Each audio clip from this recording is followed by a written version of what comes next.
Hi, it's Paul Baez with GreatDad.com, and I'm here with in my series of talks with coaches, and mostly with dads, but I also do a lot of interviews with moms who are specialized coaches who are working with parents. So today I've got a real special guest because I'm really tuned into the topic we're going to discuss, which is parental burnout. But welcome, Kristen Lampert. Hi, thank you, Paul. Yeah, Kristen. So Kristen is in North Carolina. She's got one son. She's got a practice called parental shift coaching, right? Yeah. How long have you been coaching?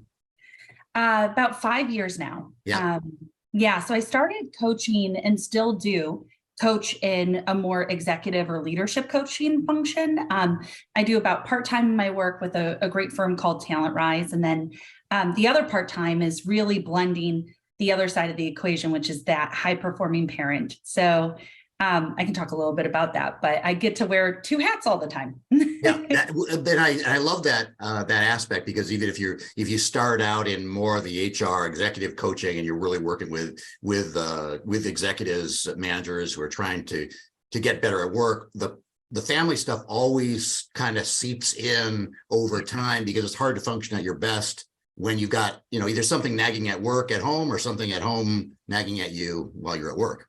Yeah.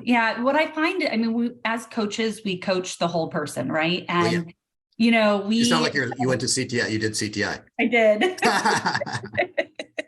And so, when you think about coaching that person, the topic of work-life harmony or work-life balance has been a really big theme. And so I've been working with oftentimes newly onboarded executives and leadership teams where they are trying to figure out that new balance, right? They're stepping into a new role and they don't want to overcommit. They spend all that time and energy getting this C-suite role or upgrading their career, and they automatically assume they have to sacrifice everything else for it.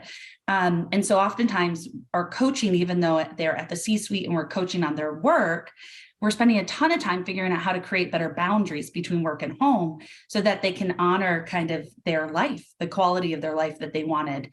And so that became something I was fascinated with, was that relationship between work and life. And that's where Parental Shift was born. Mm-hmm.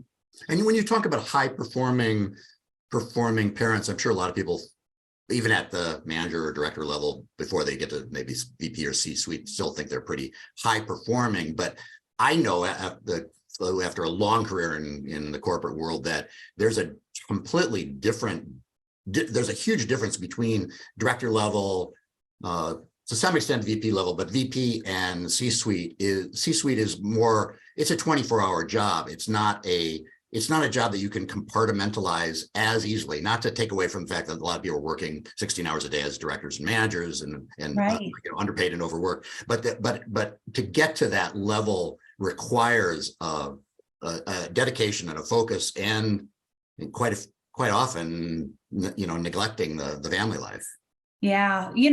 I think the society we've operated under those assumptions for a very long time.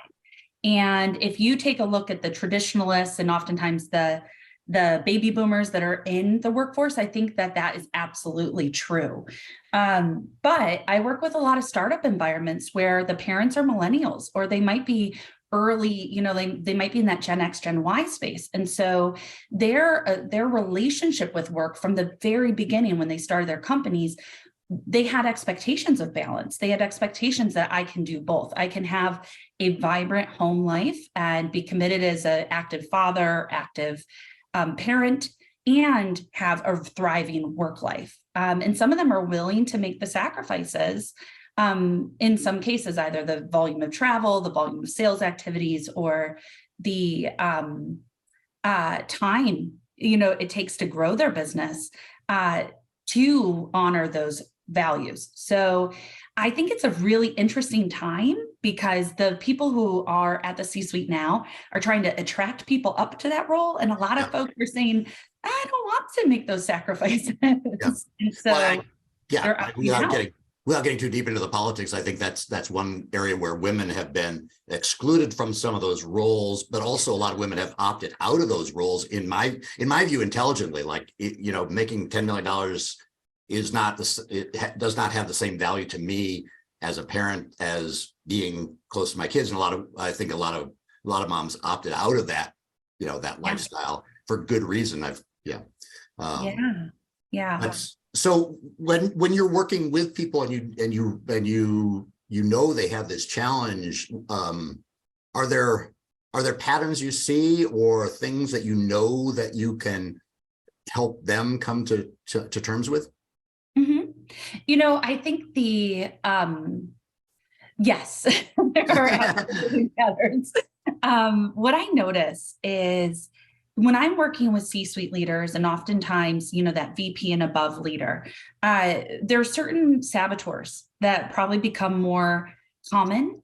And I can only speak to it anecdotally. I don't do research to see which ones all my clients are exhibiting. But what I do notice is that hyperachiever is pretty present. And what we know about the hyperachiever is we want to, we convince ourselves to be in that if-then narrative. If I get the promotion, then I can finally relax.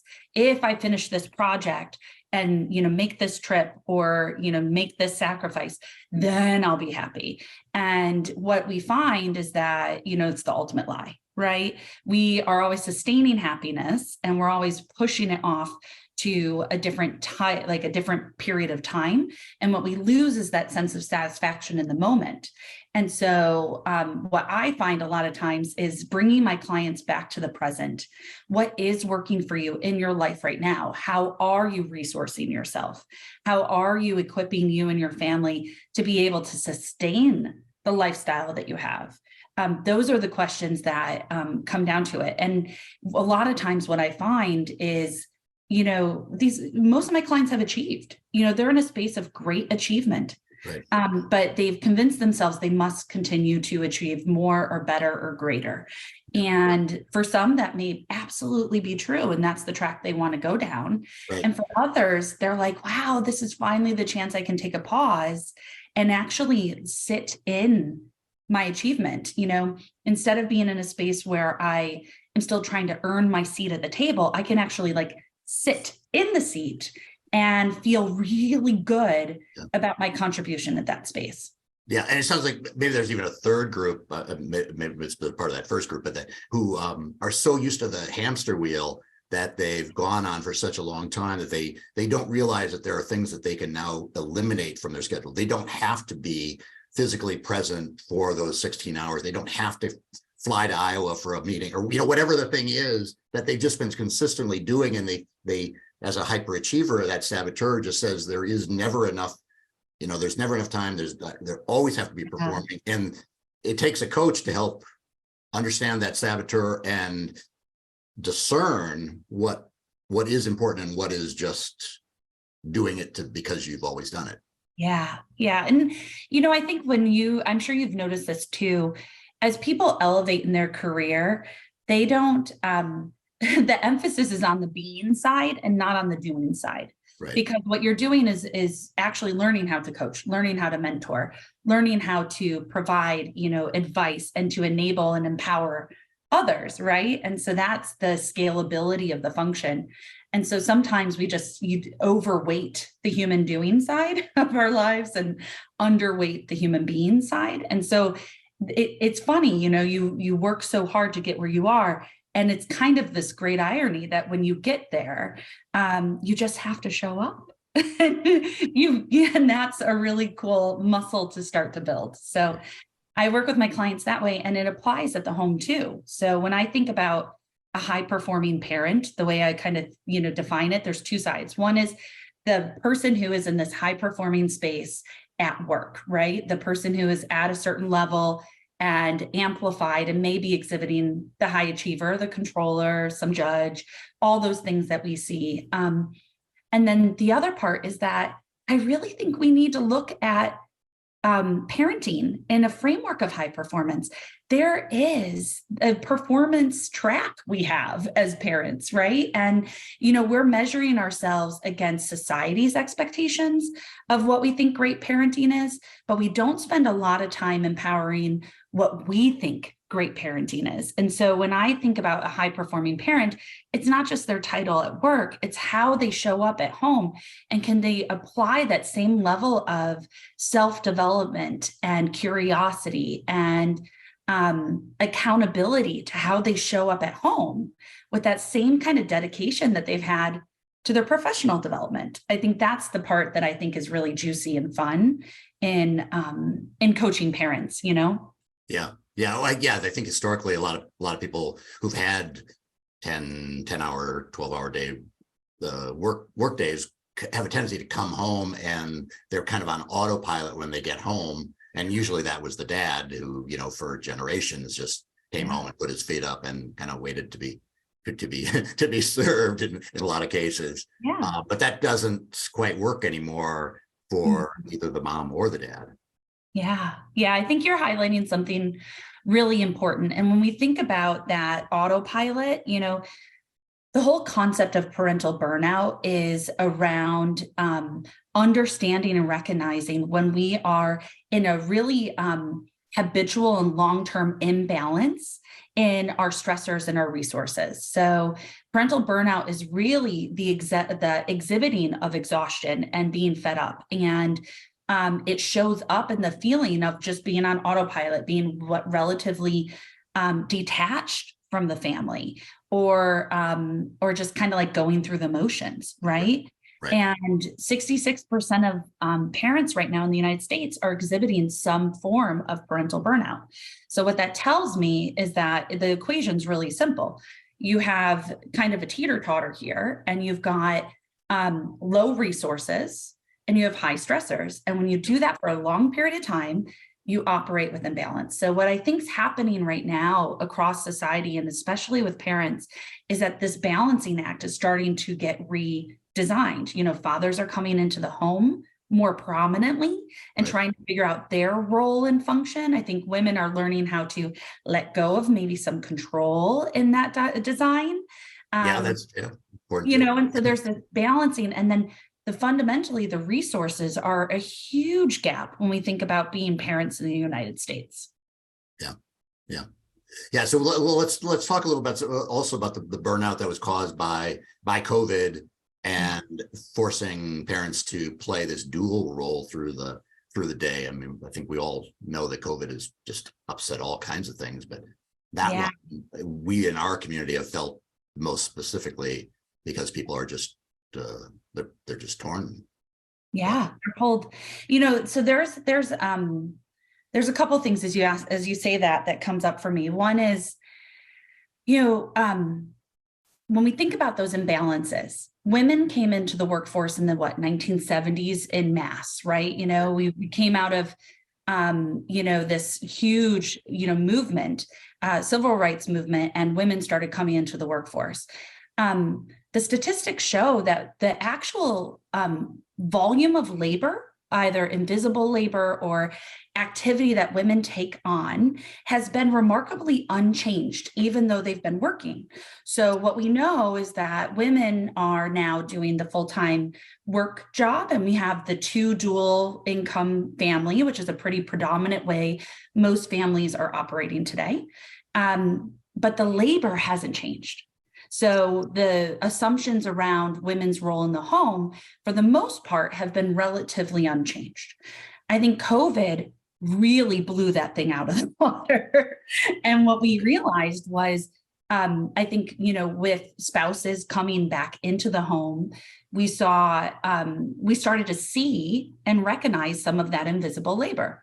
So those fathers and the dads out there, you know, and I speak it in a traditional sense, but because there's a lot of different ways to make a family, and it's not just male and female, and there's still gender roles and there's still expectations, especially with whoever is the higher, you know, breadwinner or, you know, earner in the home. And because of that, you see this like, there's been a realization or an awakening that's happened at all the things that, let's say, a typical woman may do in the home, and the father figuring out, oh, wow, like that's all those things, you know. But we also have embedded in our society, you know, we do not treat time equally. So when we think about the labor that women have traditionally, worked in the workforce, or when we think about how we think value, or in a lot of cases undervalue the labor of, let's say, the teachers and the nurses and these professions that are predominantly female, predominantly empathy driven, and or caregiving oriented, and how we underpay, under resource in that space. We do not operate in a society where your time, Paul, at work is valued the same as, let's say, my time, doing the dishes at home. Right. And so I think what's happening is families, especially the modern family, the family who's trying to figure out how to really have like a dual income and a fair or somewhat equitable approach to how they manage the home, are trying to figure out, how do we treat all time equally? And when we think about that, there's this like great redesign that's happening. So, I think parents and dads are trying to figure out, how do I take on maybe more in the home, or take on more responsibility with the children, or take on more activities that add value. And then, what I think parents in some ways are missing right now is they don't really quite know what their North Star is. So they know that we're doing all these things, but we don't necessarily understand why. Like, what's your parenting vision? If you were co-CEOs of a company, and your company was your family, and you envisioned your family to be this like vibrant and beautiful home that created, functional, healthy, capable, independent souls, then what does that look like? How do you co-design? How do you play to each other's strengths, and, not play into gender roles, but play into the things that, really play to, like, Paul, you're really great at X, like you do logistics. Yeah. You can be you're the CFO. I'll be the CHRO. You be the COO. I'll take care of business development, whatever it is. But you think about it that way, there's a lot of cool ways to reimagine the home. I love the idea of co-designing. I'm creating a program right now, and I know you have a program also for that you call On Purpose Parent Program. It's got a somewhat similar idea that I have as well. I would guess it. I haven't seen it, but that you have to be values led, and you have to have some structure. And if there's some co-design in there too, I think that's even more valuable. But like this idea of this metaphor of the company, especially for people who are high performing at their companies, if they can bring that kind of thought, like you don't start the year with just like, let's see how things develop. You have some idea of your objectives. You usually have a mission statement. You have some brand attributes that you're aware of. And for a family, that's having some sort of values that you agree on, they're important, that you're going to transmit to your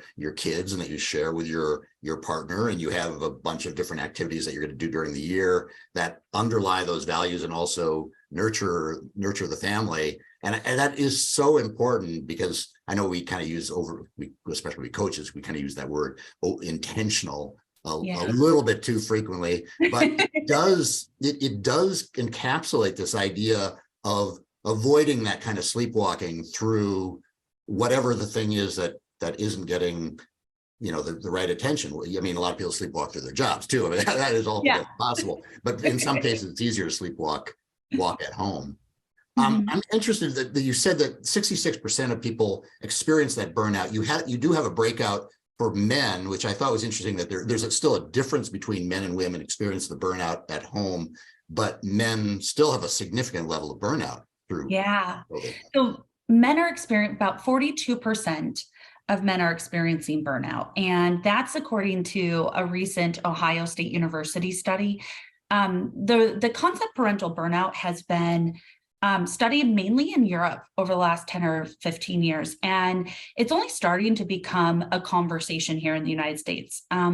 The reason why is because a lot of times in our society, we put a lot of individualistic pressure on how parents show up and how parents raise their kids. Mm-hmm. So, what we've noticed and what the European kind of research has shown is that there are definitely symptoms of burnout. And when you have a high degree of burnout, it's a scale. So you can be at kind of a lower where you're just feeling the either episodic, stressors, Right. or you can be really high where you actually need medical attention, much like if you were experiencing depression or anxiety. And if you're in that sustained period of heightened parental burnout, it needs intervention, because what it does correlate to is an increase in violence and neglect. And we certainly don't want to create that in our families. That's not where we want to be. And so I don't think any parent comes out there and says, I intend to ignore my children. Right. No, Certainly not. Criticize them. That lack of intending.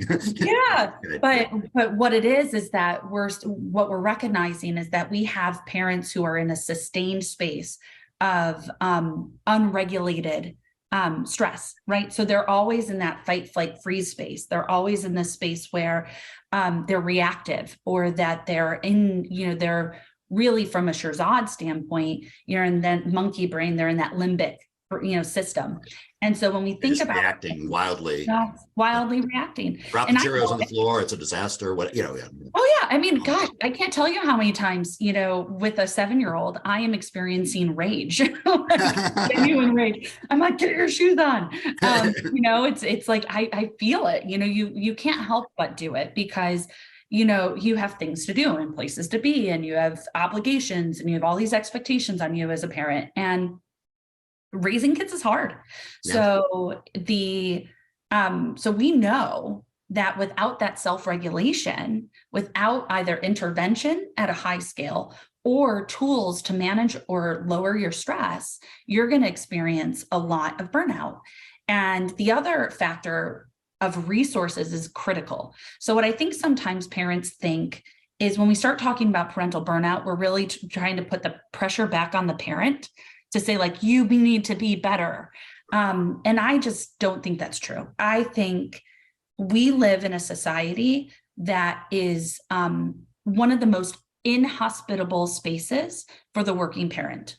So we do not have adequate, most other countries, have a paid parental leave, a national policy that helps resource parents in that first year of life.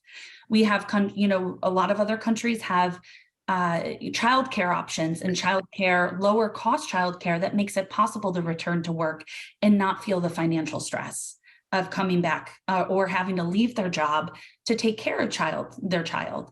We don't have the healthcare resources. Healthcare is very expensive. Having a child is very expensive. Yeah. Raising a child is expensive. It costs $310,000 to get your kid to 18. That's bonkers. Yeah. Think about if you're living on $45,000 a year. Yeah, that is a crazy idea. So we have a lot to do from a systemic standpoint to up the resources as a society. And I think some employers are trying to figure out how to do that from a private space. But I think we could do better as a society on that.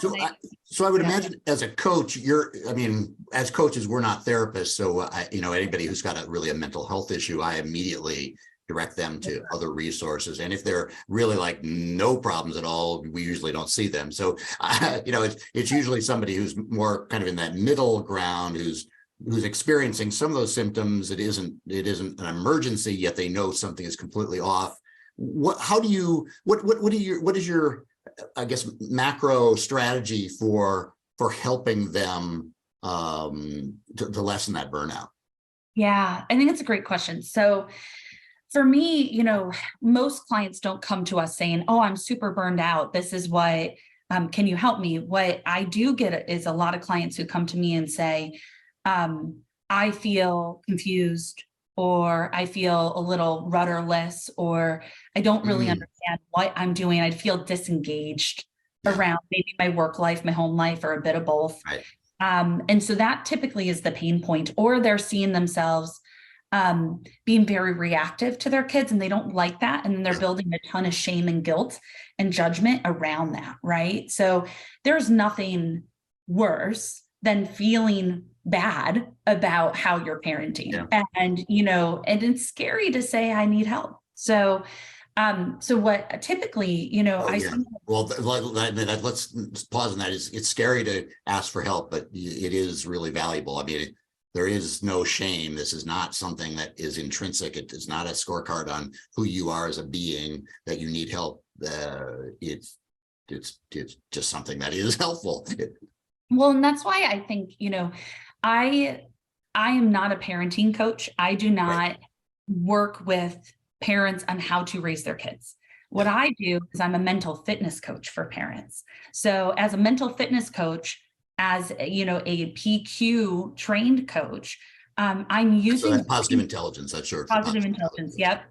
Yep. I'm using mental fitness as the framework that bolsters their ability to respond to any stressor, particularly the parenting stressors, with positivity and to move into a space where they can find the learning and the gift in their experiences.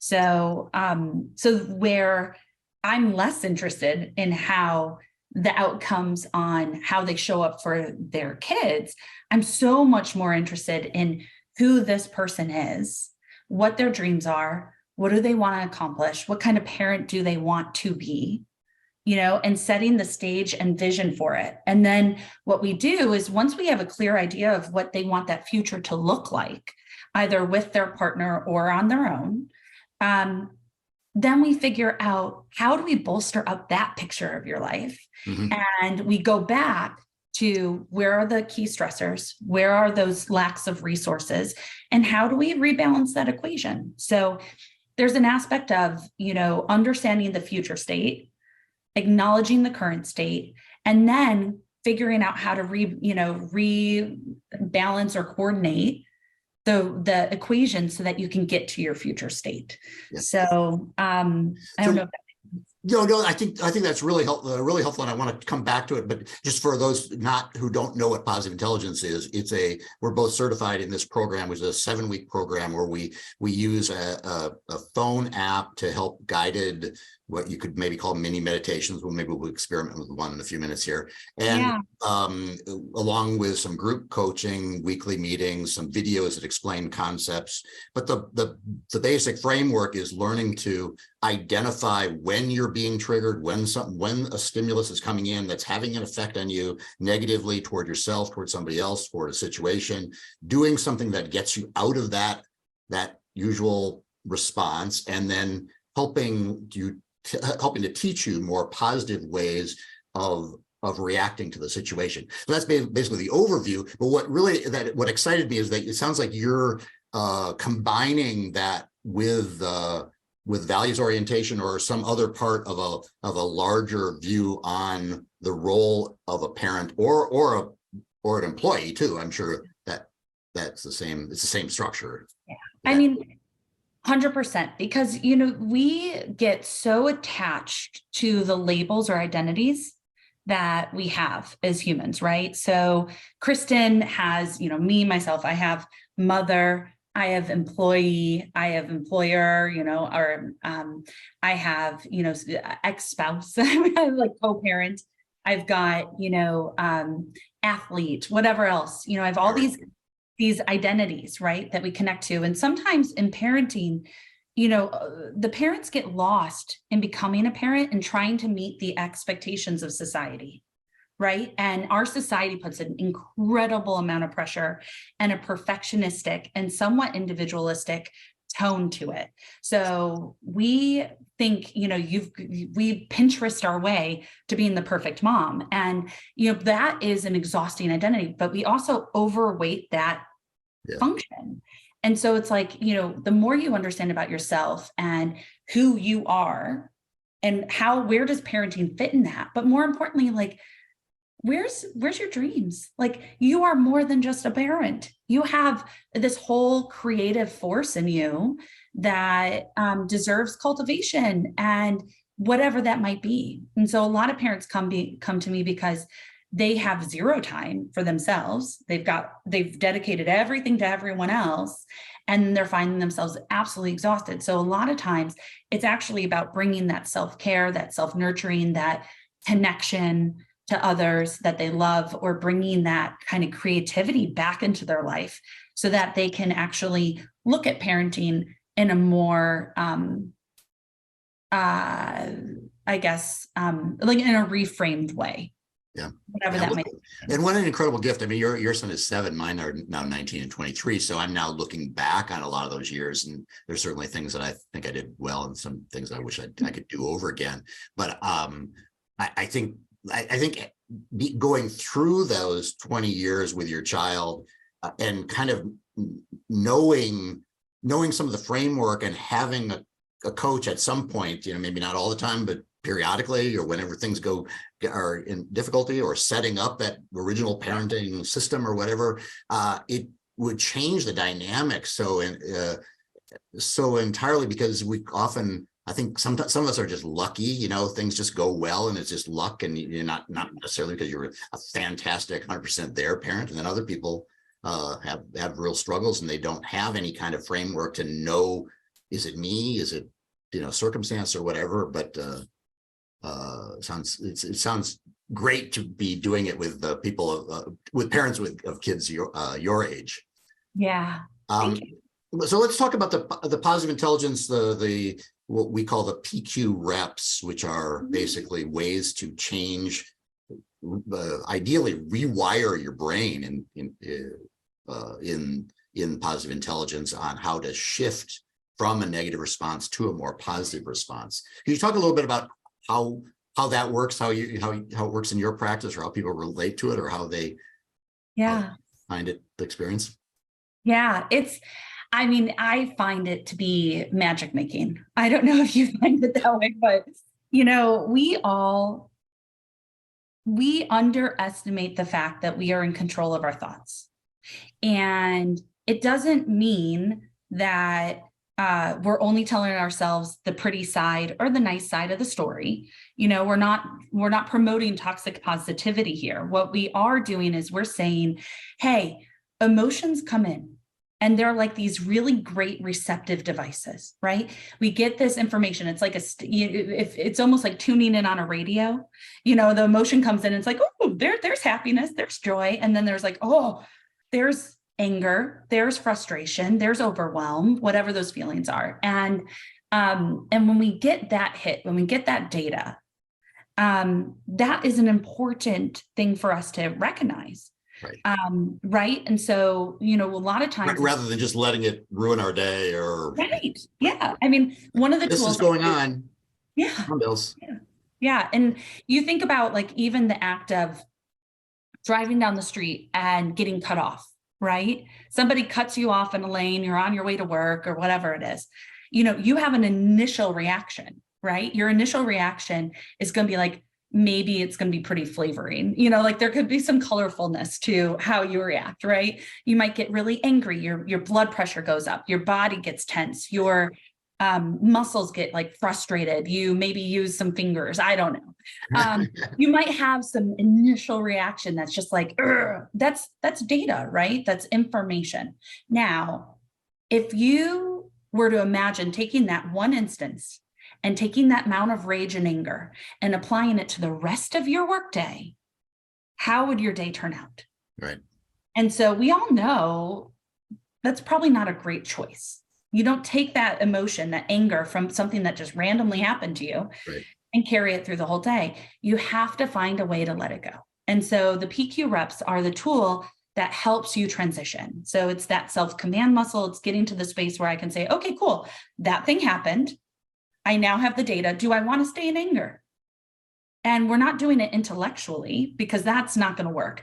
Oh, Kristen, don't be angry right now. That's telling myself that is like telling your child to calm down when they're screaming in the back of the car. It's just not going to work, right? Oh, calm down. You're going to be fine, right? Intellectually, just calm down. Right.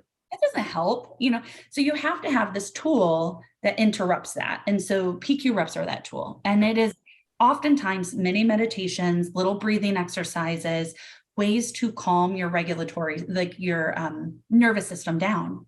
And so once you bring that energy down, you can realize, oh, all right, so I'm not going to let the fact that that person cut me off ruin my day. Yeah. You can keep on driving. Yeah. Right. And that's what that tool kind of helps us understand.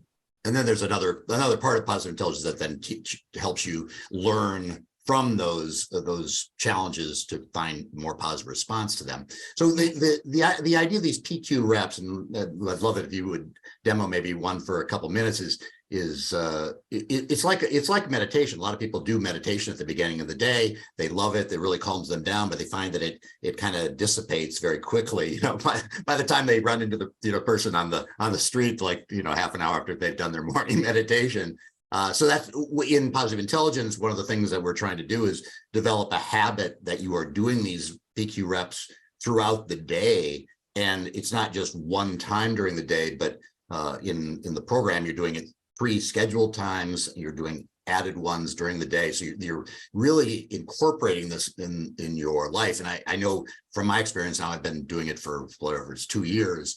I don't use the app as much as I did at the beginning because I'm doing it so constantly when I'm walking, when I'm driving, when I'm lying in bed. There are just ways to, it's not always just soothing yourself, but getting more in control of your regulatory system and not focusing on all those voices in your head, chattering all those mostly negative messages. So how about if you do one, just so we get an idea, and quite often people find this, even if you've never done it before, find it immensely calming just to have this 2-minute break. Yeah, let's do it. Okay. So, fantastic. So what I'd love for you to do, Paul, and for anyone who's listening, is to take a lovely deep breath. As you breathe in, I invite you to close your eyes.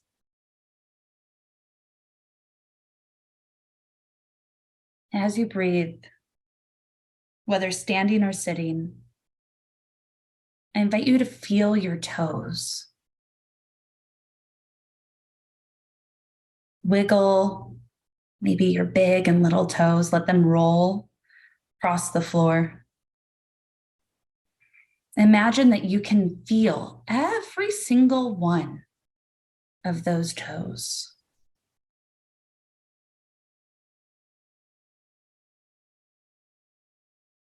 Feel your feet planted into the earth, the strength of your legs.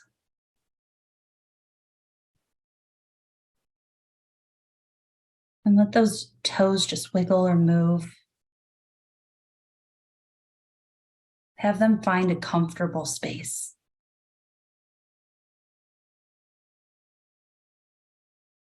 Breathing into your body, I invite you to imagine your legs as roots to a tree.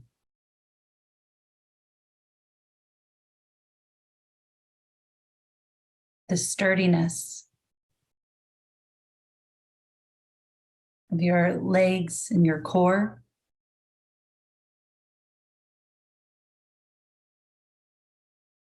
Feel your feet as if they are rooting into the earth.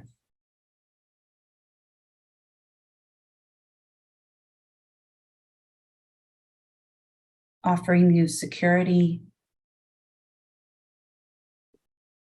strength, the firmness in the ground.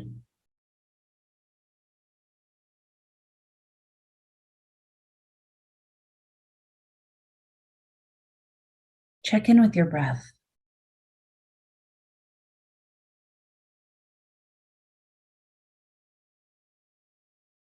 Inhale that strength.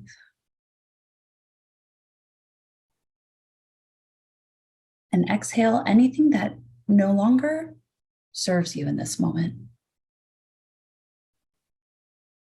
Your breath is much like the wind in your tree.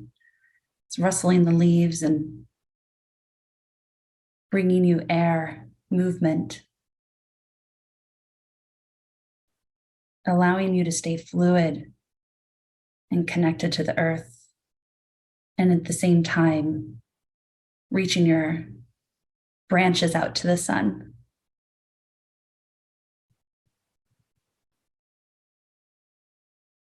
Breathe in the flexibility of those branches, the nimbleness, the life. If you want your body to sway, feel free to do so.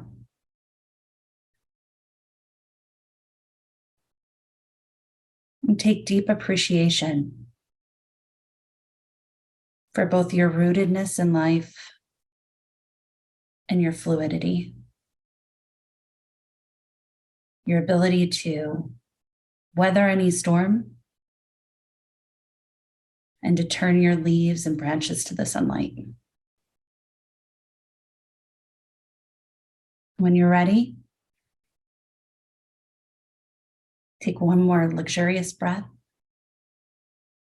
and join me with your eyes opened. Thank you very much. You're welcome. It's just amazing to me after having done this so many times, and like I said, I don't as often use the guided ones, but redoing a guided one with you reminds me about how centering that can be, and taking a very intentional 2-minute break, how you can come out the other side feeling a lot different. Even in this small little example, I'm usually a doubter, but it is really quite magical as you put it. It is. We are these incredibly creative beings, and we have this purpose that lives well outside of the things we're doing or the roles we play. And we have a hunger for connection. That's just our nature. You think about even the Attorney General recently published, I don't know if you saw this, about the epidemic of loneliness. Oh, yes, yeah. Right? The fact that we live in a society that is, unfortunately, one of the consequences of COVID, reinforcing the aloneness of so many humans. And yet, when you think about trees, that's been my focus lately, is we're all connected. There's actually like an incredible ecosystem underneath the earth that connects and roots all of these trees together, and they communicate and talk. And I just think of society and as people in that way as well, right? We're always seeking ways to connect, and the best gift you can give is connecting to yourself. It sounds like you just read the overstory. It's a great point, and it's a great metaphor. Yeah. Well, I think we could probably talk for a lot longer, since we share so many, so much coaching training, but also this orientation toward trying to find this balance. What you also said about loneliness, I'm actually working on different coaching programs now that involve a lot more group coaching because of this loneliness epidemic, and especially among men. It's a lot more pronounced among men, among older men, but also younger men. So anytime you can bring people together and share some of these stories about parenting and how people are able to face every day, and put it all in balance and put it in perspective is really, really helpful. So people can find you at parentalshiftcoaching.com. And I know you run this On Purpose parenting program. You also do events, and you have you said a weekly high performing parents roundtable, and monthly. And I imagine people can find details on that on the website. Yep. So you can find me on most social media, and I'm definitely trying to be more present there. And Parental Shift, Kristen Lampert. You can find me anyway that way. And you have a free handout on what you call parental power plays, and how to maybe find these more positive reactions to these everyday situations, right? Absolutely. Yeah. Great. Yeah. Well, it's been a pleasure talking to you today. Especially I find the idea of the high performing parents, and then the most recent data on parental burnout is really very interesting, and how we can start to try to recognize it and then also address it. Yeah, thank you. I mean, I think that there's maybe one final thought as we close is, I think this is a time where dads are really get a chance to shine. I think that there's so much about the rebalancing that invites fathers into the home and in a way that's deeply resonant for them.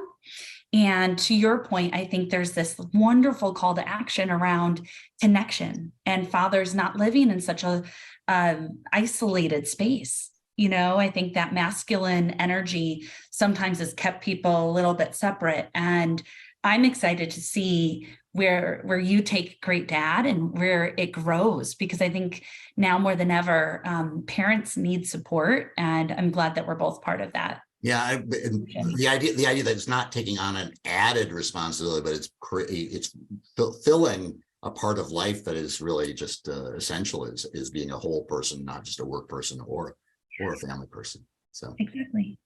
Thank you very much. I'm Paul Banis with GreatDad.com. You can find my coaching at GreatDad.com/coaching, and my positive intelligence program details also at GreatDad.com/PQ.